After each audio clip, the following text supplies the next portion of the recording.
don't know if I'm alone in this, but I feel a little bit weird looking at the league. I feel a bit weird talking about Champions League. It's out of the comfort zone of being a West Ham fan, if you like. It's not the norm. It's not usual. I said earlier on to Gio in the build-up show that I had watched yesterday's game between Everton and Liverpool, thinking that this was an important game for West Ham. That the result of that match would somehow impact what was happening to West Ham. It was a sort of shootout between the top 4 teams, between the teams that were going towards European football. And that in itself felt weird. And Gio said something to me. He said, "Yo, that's right." He said, "Normally we would be looking at the Fulham and Sheffield United games, thinking, well, that one is more pertinent to us. That has more relevance to how our season's going." Well, not. That one didn't matter. That wasn't important. Fulham won 1-0 and well done to them. But it wasn't an important game for West Ham. Actually, what was really good was Everton beating Liverpool 2-0. I mean, why should that matter? When has it ever mattered? Well, it mattered yesterday, certainly. And what it did was that put the pressure on us today. How often have we seen the results go for us, and then when it's time for West Ham to do their part of the job, which is basically beat the team, we don't do it. We fall, we crumble. It happens all the time. So we had to beat Tottenham today, we did. We had to beat Sheffield United the other day, we did. There's a resilience to this team, and there is a resolve.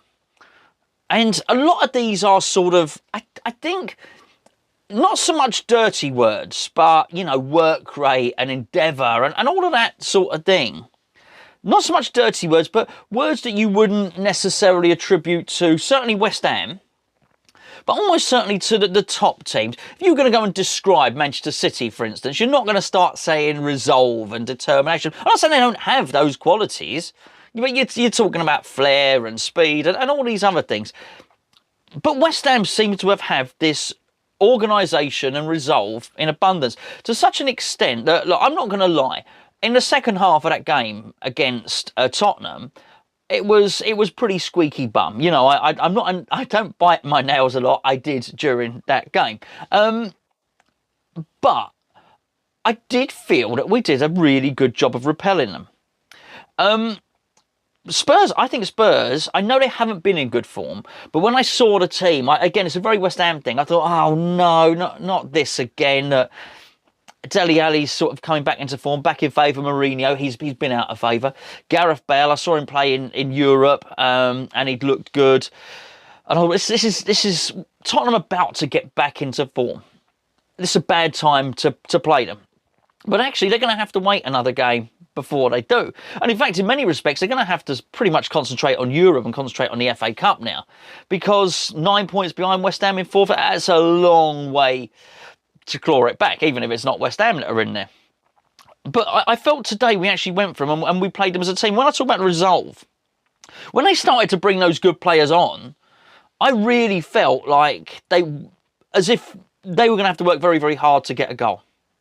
I think it was very unfortunate, the goal that they did score, and I'm sure Aaron Cresswell's kicking himself. But they didn't have a load of chances inside the box. We were seeing long shots from Kane. We were seeing long shots from Gareth Bale. By and large, the defence and the shield in front of them kept a resurgent Tottenham team who had found some tactical impetus, certainly, some sort of endeavour in that second half. We managed to repel them. We kept them at bay.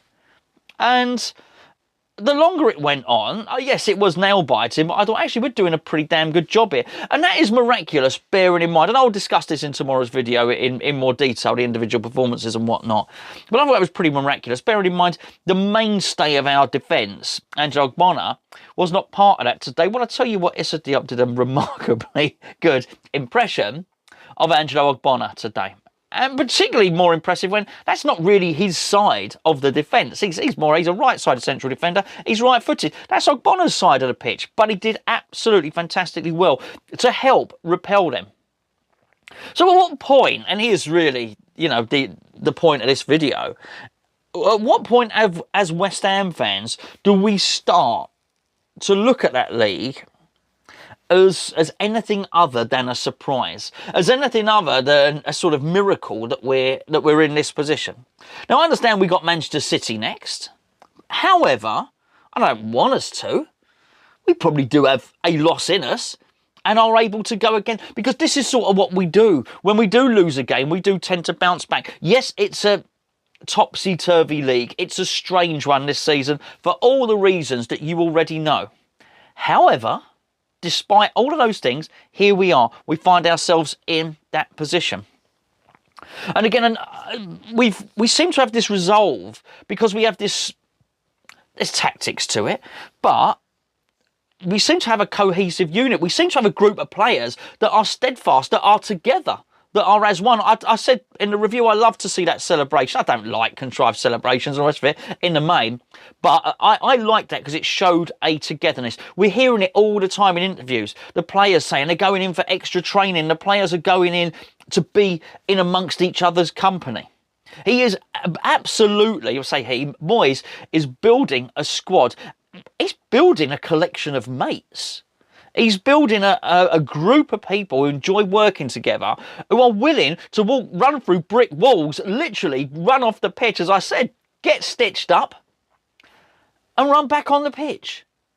And this is endeavour, and this is a resolve that actually when the going gets tough, and when it is in the second half, and you have players like Gareth Bale, who started to play very well, and you have players as good as Harry Kane, banging on the door, we have a resolve and we have a determination which says, no, you ain't coming in. You shall not pass. Every single one of them fighting for one another. And it's always really interesting. We don't get a lot of time to look at this because of what we do at Hammers Chat. Immediately after the game, we tend to go live, the telly gets switched off and we just discuss the game. But I always, if I can, just try and keep a few seconds to watch how the team have walked off the pitch and what the team do at the final whistle. Who goes up to who, how they're celebrating, how they interact with each other. And what I'm seeing is a massive togetherness. I can't comment on any other club because I don't look at them that closely. And I don't look at what they do at the final whistle. I don't see them every game. However, I would doubt that there are that many teams in the Premier League who are as cohesive, who are as close, who have this togetherness and this team ethic that West Ham seem to have. I just find it absolutely astounding, and I think it's an absolute joy to watch. I joined Charlie halfway through the first half for the watch along. I told him at the time, I said, I'm really proud of these players. I am really proud. As a fan, they are making me incredibly proud to support West Ham. I feel that they're representing me on the pitch. And this is funny. I've been talking for 8 minutes now. I've not spoken about passing or crossing or shooting or any technique. This is all about an endeavour. And I've probably said that numerous times during this video, but this is all about an attitude, basically, of the collective players and the management team to actually go for this and to actually make us a reliable team. And we find ourselves in this lofty position which none of us are used to. None of us. With this squad who all seem to be a cohesive unit and totally together. Absolutely fantastic. Anyway, right now I'm going to play you Peach's video because Peach sent me a video and I just don't have time, unfortunately, today to upload several different ones. So stick around for Peach. I'm going to put him on right now. You hear what his is more of a review of the game. I'll be back tomorrow morning and just to give my more in-depth thoughts about actually the things that I didn't really discuss today, about Souček, about Diop, about Lingard. I mean, there's an awful lot to cover. But these are, I just thought I'd get, it's an early kick-off today. It's an early finish. I mean, these are great times to be a West Ham fan. Anyway, Peach, wherever he is, over to you. What just happened? What just happened? Whose FA Cup final was that, dog? It weren't our FA Cup final, dog. It was theirs, man. And we bring it. Antonio, scrappy goal, 100%. I'll take it anyways, like Charlie said, any day of the week. How you mean? Yo, our defensive unit look as tight as like Greece did in the Euros when they done won it. How do you mean, dog? Yo, everybody organized, everybody doing their thing. Listen, brethren, I was upset that Ben Rama didn't start. I was upset, dog. I was upset, but you know what? He came on, and he does what he does, man. The man will take on anybody and everybody, their mother, their father, their granddaughter, and like son, dog. I don't even business, man. Beautiful things, man. Beautiful things, man. I'm showing you. It's 2 checks and a rice. It's 2 checks and a rice that makes a difference, dog. 2 checks of rice and a Lingard makes the blood clot difference, dog. Yo, I'll show you, man. Russ turns up and it happens, dog. Russ turns up in the London Stadium in the DJ booth. Chicka, chicka, chicka. And things go on, dog. Things go on, man. I ain't even playing you. Cup tie? Whatever. That was their cup tie. And we done beat them. And their cup tie, dog. Real things, man. Yo, Big Craig Dawson. Revelation. What a revelation. That man is a G. He is a G. Like, yo. I ain't ramping, dog. I ain't playing, dog. Sheezy knows what I'm talking about, dog. I ain't ramping. Straight up, man. Like, Big Craig Dawson is the lick, man. And it's like, it's not the same midfield. Like, yo, it's not the same midfield at all.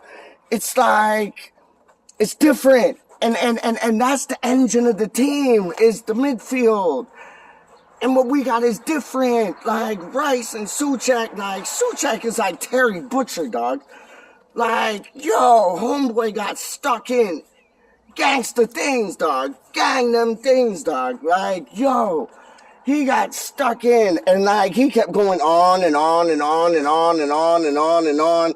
And it's like, yo, West Ham, we like, straight up, yo, the commentators were saying, like, we're the ones, like, what they say? They were like, the West Ham, they're chasing, not letting them have it. Yo, no. So Tottenham were chasing the game, but we were chasing down every blood clot player, dog. Like, it's the Moyes mantra. Yo, you run, you play.